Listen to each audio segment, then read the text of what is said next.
So ఈరోజు night కూడా మనకి మిల్స్ దొరకలే, ఉన్నాయి 2-3 హోటల్స్ ఉన్నాయి కానీ చుట్టి మొత్తం క్లోజ్ ఉన్నాయి అన్నమాట. ट्राइपल टी एनर्जी आएगा उससे. సైక్లింగ్ కదా ఎనర్జీ వస్తుంది అంట. 20 రూపీస్ అంట.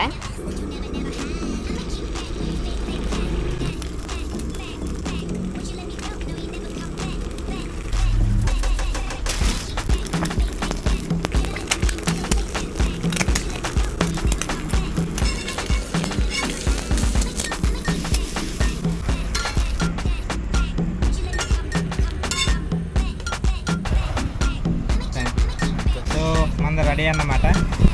ఐటమ్ అయితే చేంజ్ అయిందిగా. ఇది వడపావు కాదు, హాఫ్ పావు. టేస్ట్ చూద్దాం అందులో.